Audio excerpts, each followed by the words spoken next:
a trap, because we're so used to not wanting to feel bad, not wanting to feel like depressed or frustrated or something, is that we developed some sort of escape mechanisms, no, to distract ourselves and to do something to not feel like that.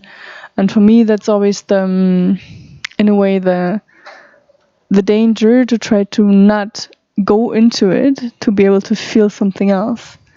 And I don't know if that's what you've tried, or if you're able to really go into that, because in the end there's something there, no? If something always repeats and repeats and repeats, there's something that we want to see, that we need to see, no? In a way. How have you dealt with that feelings? I don't know. I have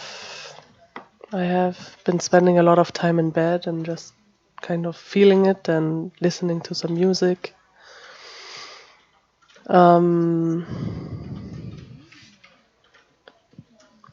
Yeah, but I don't know if it is that I cannot really feel it in the depth, or I don't know.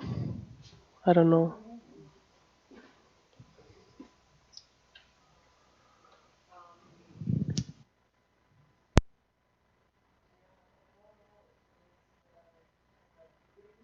We can share it together and see what's moving.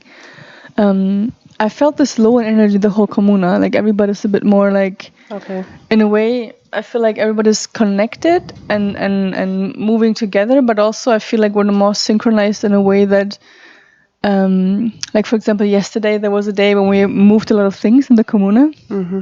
We wanted to move a lot of beds and mattresses and whatever, and it was a bit like we were starting things, and then I felt like everywhere was this energy of, well, maybe later, or maybe not now, maybe tomorrow.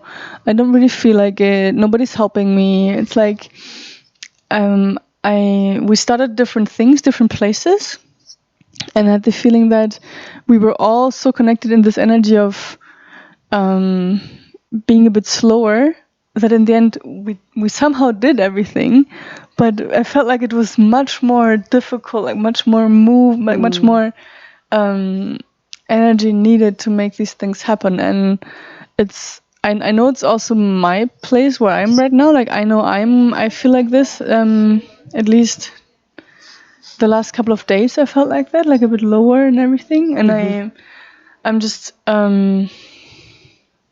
in the way, what helps me is to really just go there and feel it, and then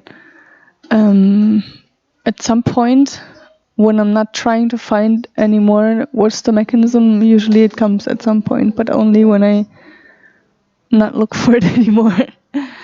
I don't know if you or maybe anyone else in the public would like to share something about this, either here in the room or maybe at home. Has anyone else felt this low in energy this week, and what have you done?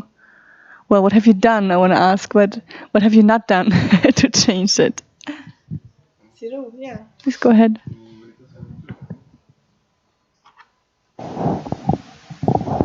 See, yes.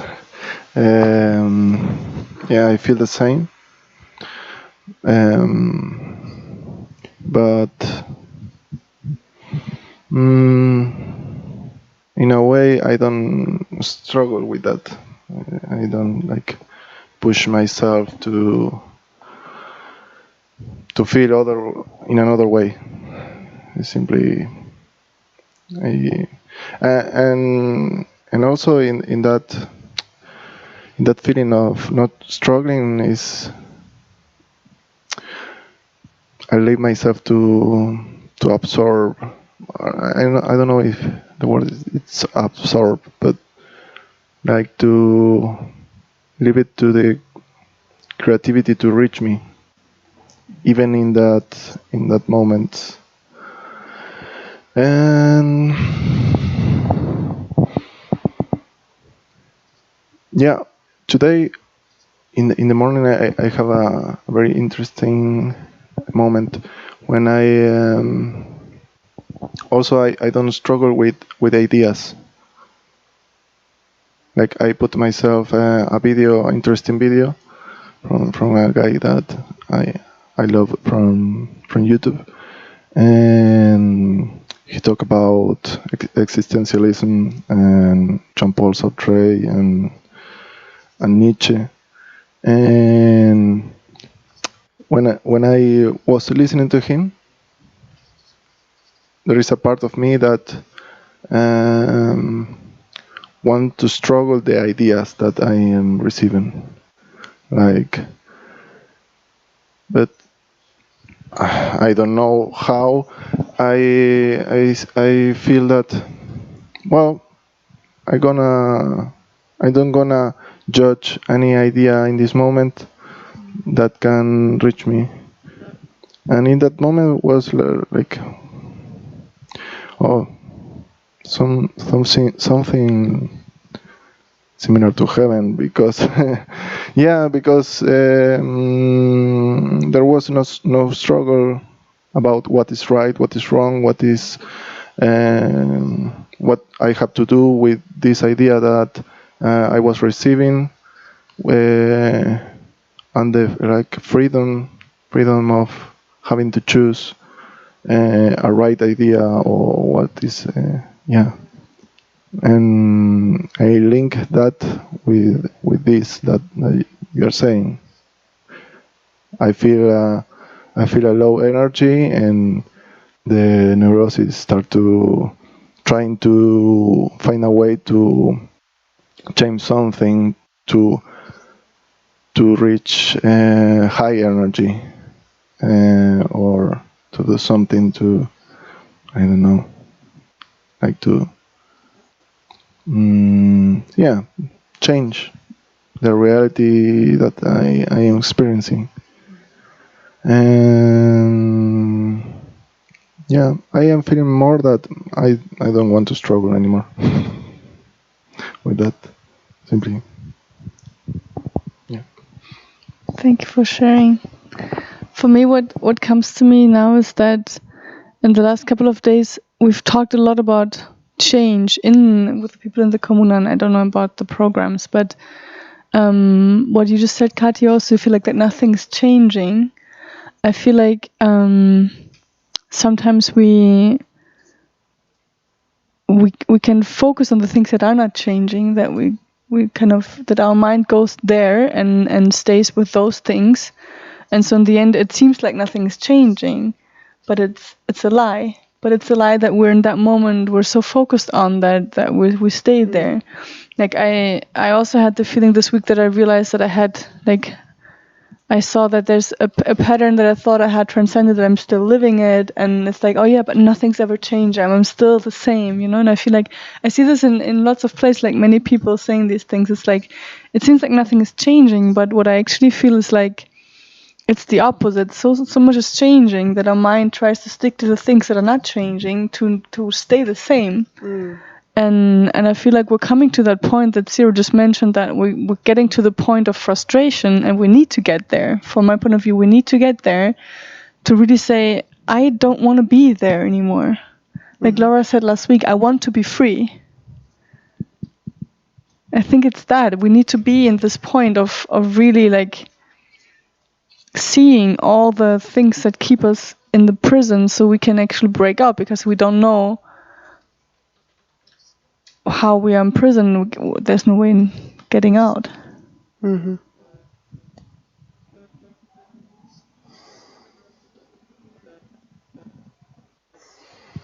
What's your prison, Kotti?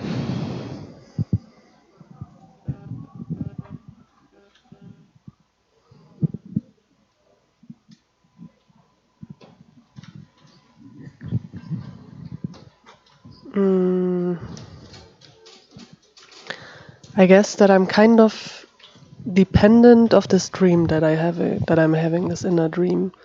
Like when I'm connected to it, I feel good, and I feel like my life has a meaning, and I feel important in some way. And then when I like, now I decided, no, I actually don't want to accomplish this dream, then it's like something is breaking away, and suddenly there's this feeling of like emptiness and senselessness and frustration that I'm again at this point again and again and again. And yeah, that I'm kind of depending on this dream. I guess that's a big part of the prison. So would it be in a way, if, well, my idea, well, it's an idea again, so I don't know if it's true. The idea that comes to me is that that maybe a part of you creates that dream to get away from those feelings of not being important and this feeling of emptiness, and then maybe being in this feeling of emptiness right now will allow you to see the mechanism below there. So that in the sense, like right now it seems like the cause is the dream and you're the effect. But it's a lie. It's the reality in the moment that you believe it. But once you realize that the dream is actually the effect, you can look at the cause, and you are the cause in the end.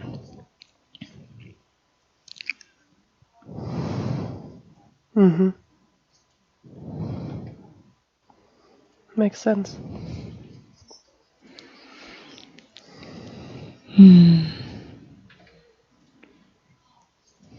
Does anyone else feel connected to this? Like the idea of having, like, the moment when an idea breaks down, when you realize that this dream that you had is not what you wanted anymore. It's like, for me, it's like a part of the reality is basically crashing down. No, it's like something that I used to believe, and suddenly it's not true. It can also, like, we talked about this yesterday or the day before, I don't know, when it comes to, well, basically the lie that we live. In a way, it's a lie that we've been telling ourselves, and that becomes reality in the moment that we live it. Like, when in the moment that you believed into that dream, it was a reality, and now you see that it's not actually a reality, that it was a dream that apparently maybe not anymore is what you wanted, and then at that moment it becomes apparent that it wasn't actually the truth, it was a lie, but in that moment it became your truth. This is what happens, from my experience, oftentimes in relationships. Like when we're with somebody and then suddenly we realize that what we try to sustain was actually the idea of the relationship, and maybe it wasn't there anymore. And all of this somehow could lead back to the fact that we're all afraid of failure. And so then in that moment with the relationship, it would be, I'm trying to sustain it to not fail. And I don't know if that has anything to do with your dream. Maybe the idea was to want to be able to fulfill it, to not feel like you're failing. I don't know. It's just something that I'm making up right now. But to me, it's always about this idea that we're sustaining, and in the end, if we see that it's a lie, something is breaking down.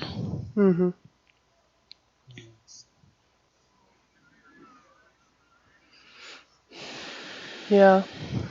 So part of the dream was also like it kind of included the men in my life that I have been loving, and so part of it was to not accept the rejection that they gave me, in a sense, and with this dream making like a plan how they will be part of my future, to not accept the rejection, to not actually feel it. Yeah. Which means that right now you're confronted with that rejection. Yeah.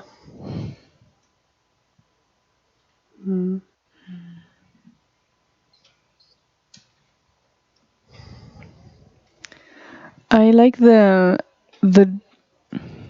German word for disappointment, which is Enttäuschung. It's like disillusion, basically, in English. It's not the same word, but the meaning is that something that was there, that was an illusion, is not there anymore. So then disappointment becomes something positive. because it's something that makes you see the truth, actually. Which is, in that moment, could be quite a shock because we had an expectation about something, but in the end it's just another glimpse at the truth, basically.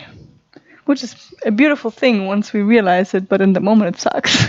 It really sucks. Yeah. Does anyone want to share the lie that they discovered this week? Anyone discovered a lie that they were living, that they have been able to, well, at least see? What do you then do with it? The other question, but at least you've seen it. Zero, what's the lie that you've seen this week?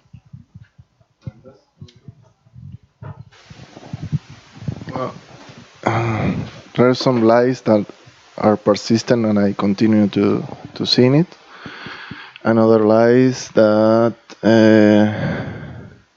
like, I know that it was there, but I forget about it. Like, the lie that I don't have anger repressed in myself. Yeah. Or I see it the other day, like triggering by some event in the house of Alberto, that I don't know if I can share it, that experience, because it includes other persons. But it's an experience by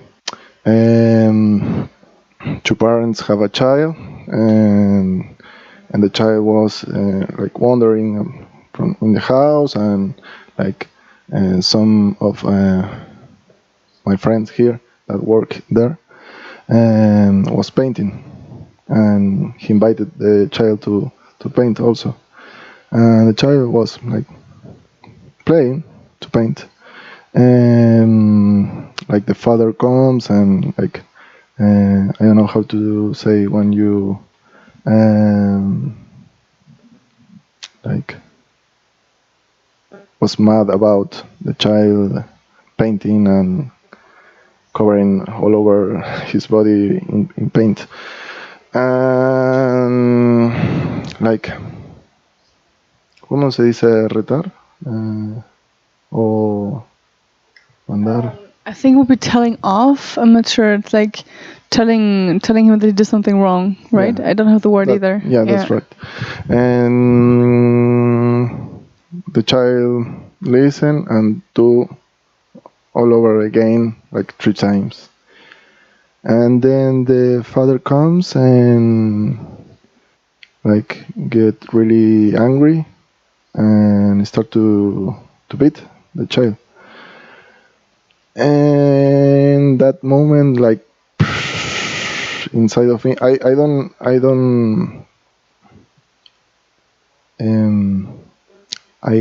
was not in that place. I was here in the house, but that triggered the how you say, some kind of vengeance or seeking of justice or something like that. Trying to yeah, and like he has the freedom to raise his child however he wants, but that also triggers me to feel that I am also free to not have violence in front of me.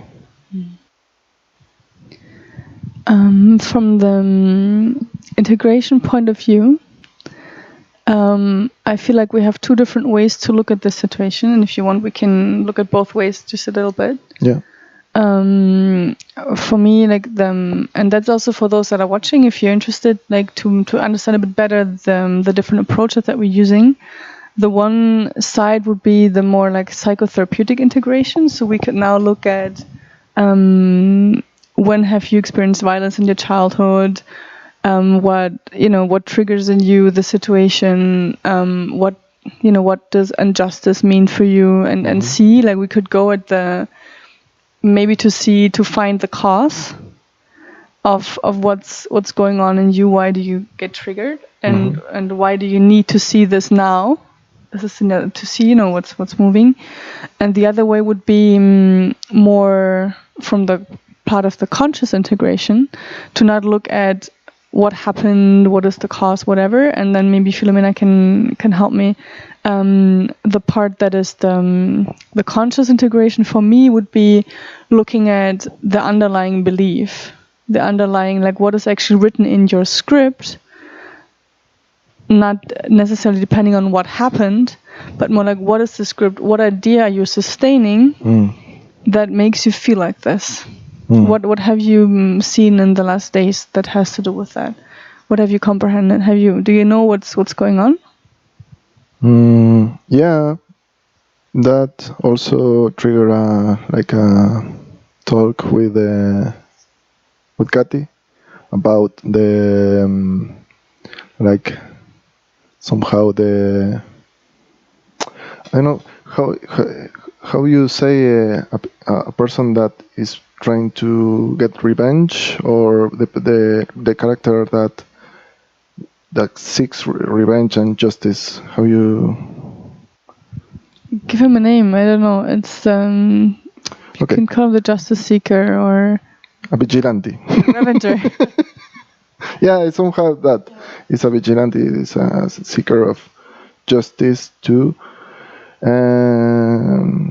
Yeah, to be like recognized by bringing justice, or To be recognized. yeah, to be recognized, and in the end, in the, or I don't know if in the end, but in the deep that I reach, it's like I want to be loved, but that character tries to seek love in this like complex and twisted way to seek that, and like a hero mixed with vengeance, with yeah.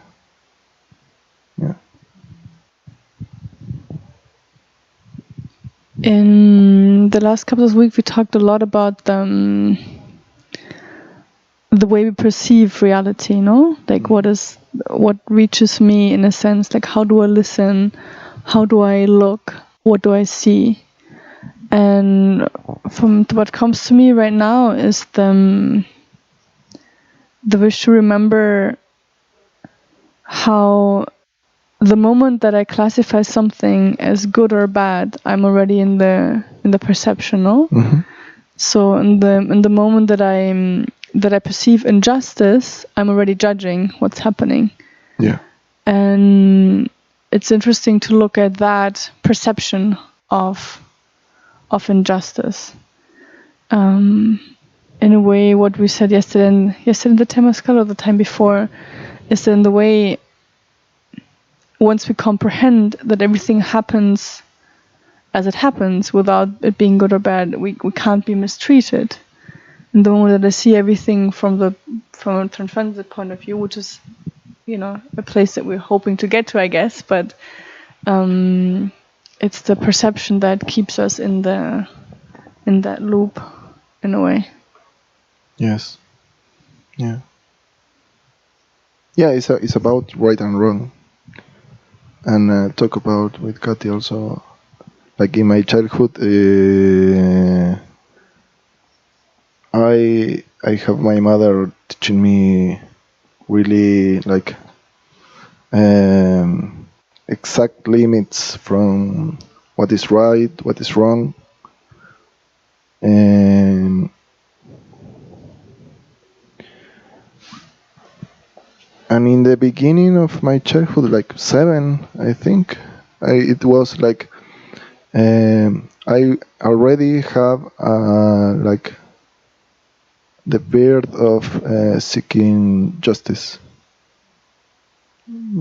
by believing that I am the hero. I am trying to bring in the right over the wrong, and it's like in that moment it began to mutate into the in my teenage years.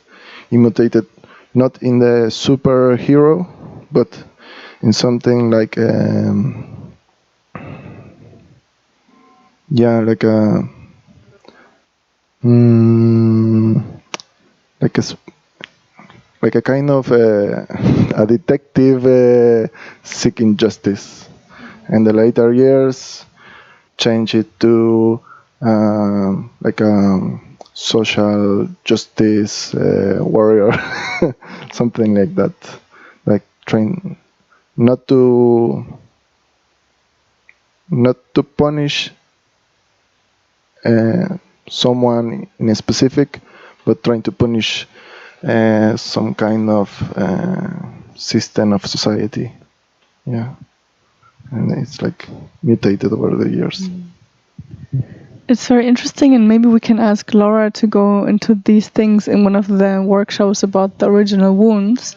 Because what comes to me is that that's something very common, no? Like this idea that we want to bring justice, that we want to, like, the system is bad, and we kind of rebel against the system. There should be something common in one of the original wounds that brings up this need. And my idea would be something about, like, I don't know, maybe we can exchange ideas, and then we can ask Laura if she wants, if she's interested in making a workshop about that next week.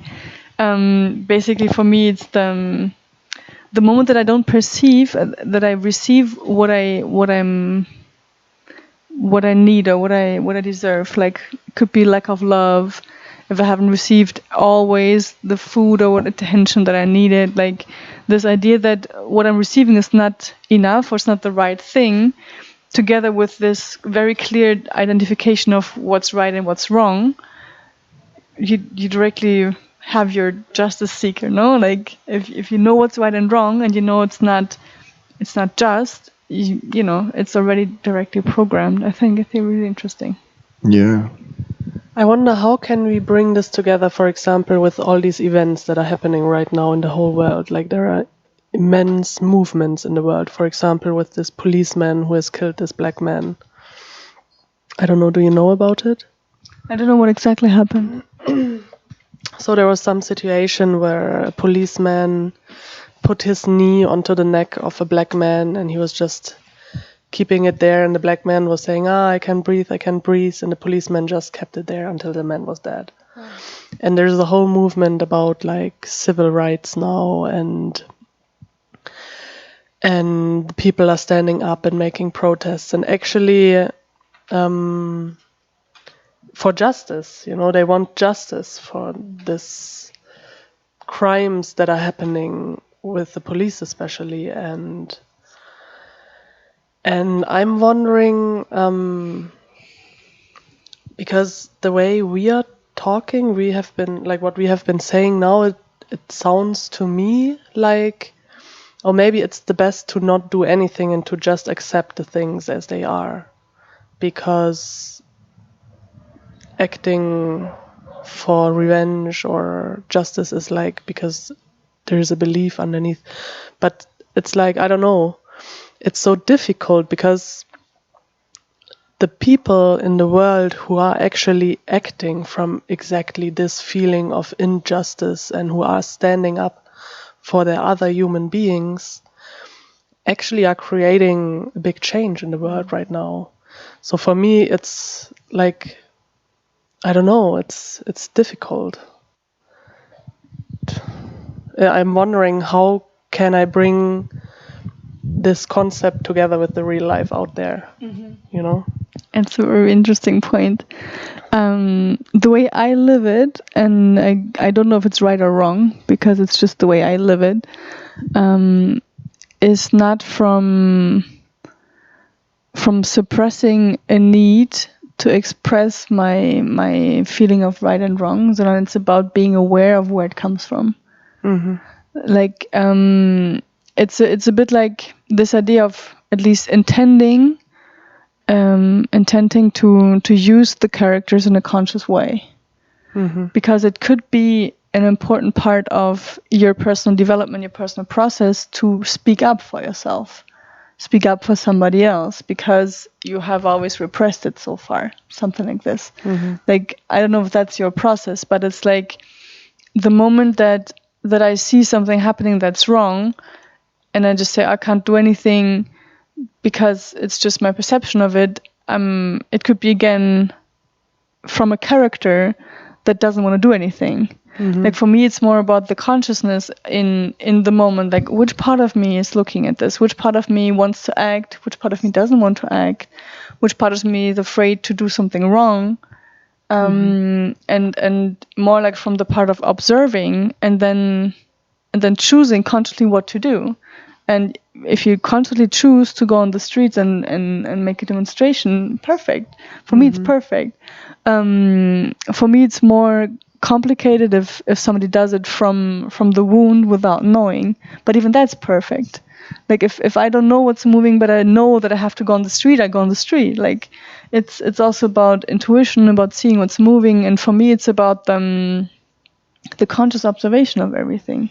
And I don't know how anyone else sees it. If you want to comment on it here or in the at home, but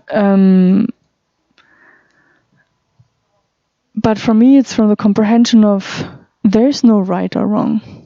When you feel something, like when I see, well, when you act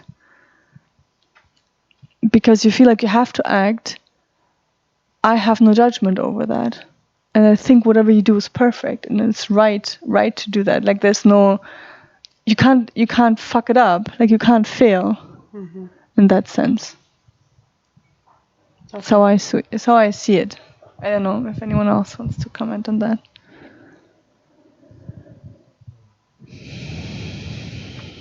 And so what's happening in the world, I also see it as like, for me, it's a sign for, and it's my interpretation, obviously, that people are starting to take more responsibility. And there, for me, it's a bit complicated because it could also be from the place of not wanting to take charge myself. So I tell you have to take charge. But it could also be the other way, and depends on from which place you're doing it. But definitely something is moving. This energy is moving towards them. Things are changing. And everybody sees it. So what are we going to do? We are already part of the change.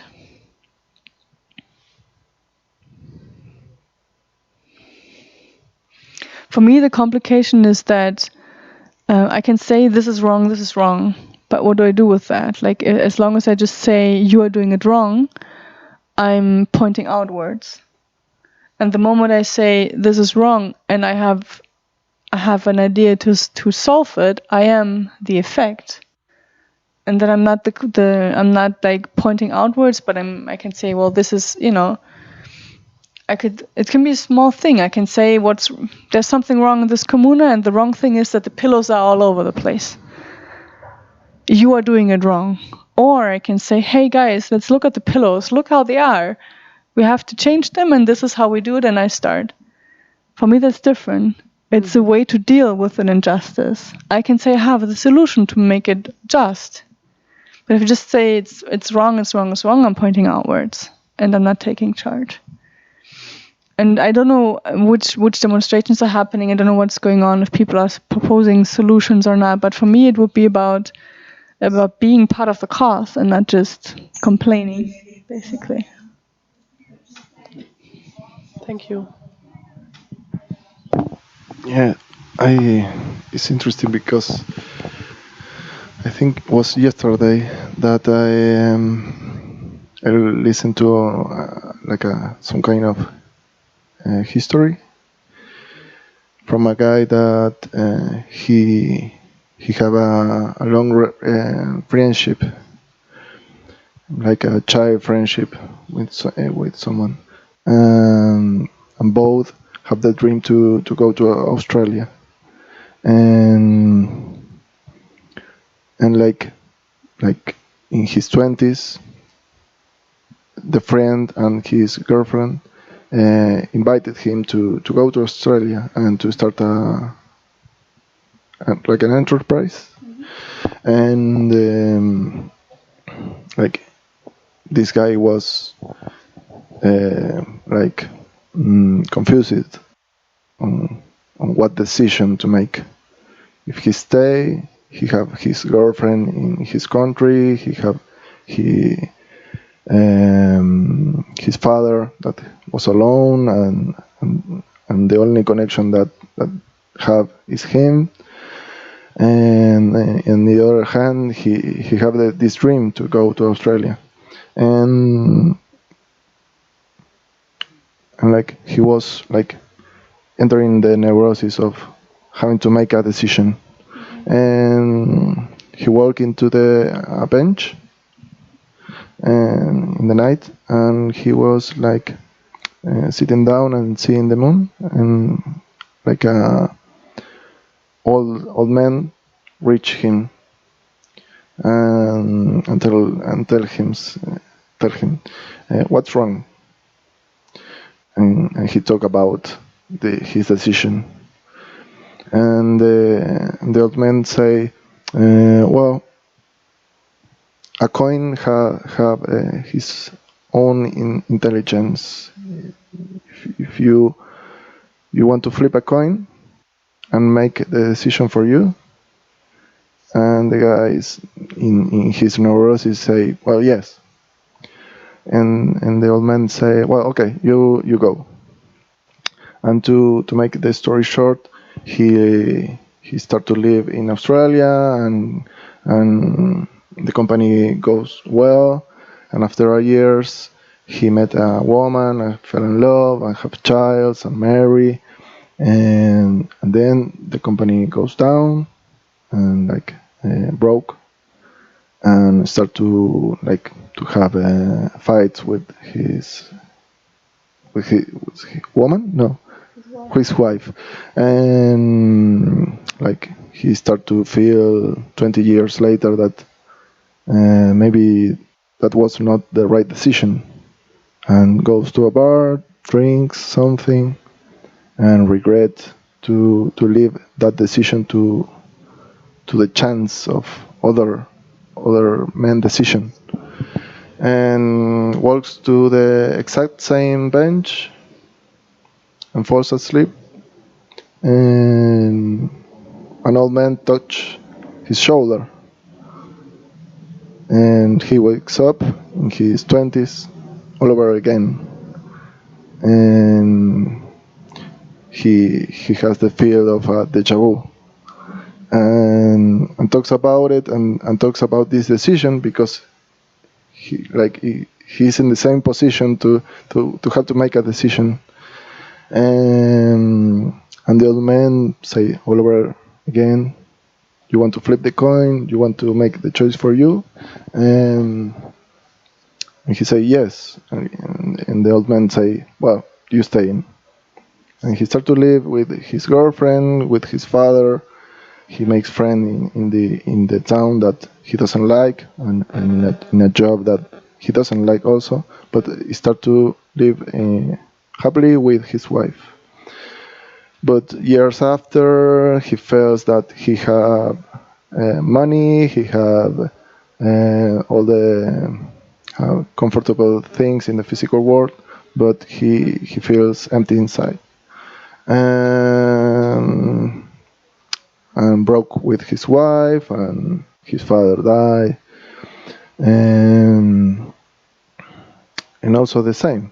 He walks into a bar, he drinks something, regrets to give this decision, this important decision, to another person, and go to the same bench, look to the same sky, and he falls asleep, and again he feels the touch of this old man, and he wakes up in his 20s, and he talks about these two deja vus of 20 life years of experience of the two decisions. And in that moment, the old man say if he want to give it to the chance to flip the coin, and he says no. And the old man say, why? You are stuck in this moment, trying to make the right decision, why you want to feel stay in this like doubt feeling of not knowing what is the right decision. And he says, because I want to take responsibility about this. I don't want to regret about giving this to another person. I don't know what is right, what is wrong, but I want to put all my efforts in this decision, wherever it make. And there's more about this history, but it is like reaching the point that you never know what is the right decision to make. You never know, but you can't take responsibility about that. Yeah. Thank you, Ciro. You're welcome. We might even be able to take this one step further to the point that you could say you never know what is the right decision, or you could say that any decision is the right decision. If you comprehend that there's no right or wrong.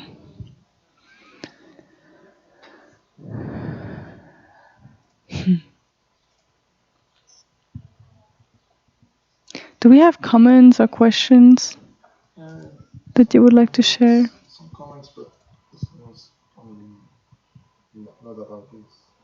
It's a.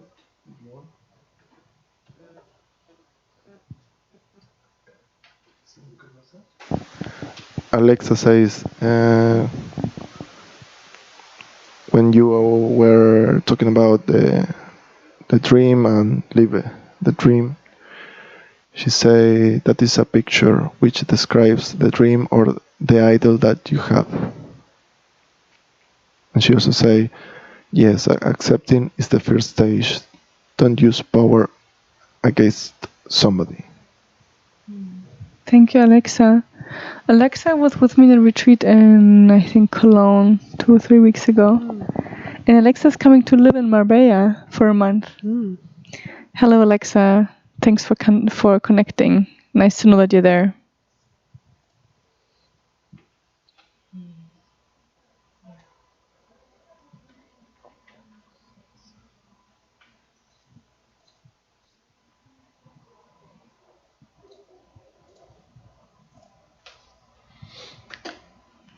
Yeah, in a way, I feel like we're done. I don't know. Do you want to share something else?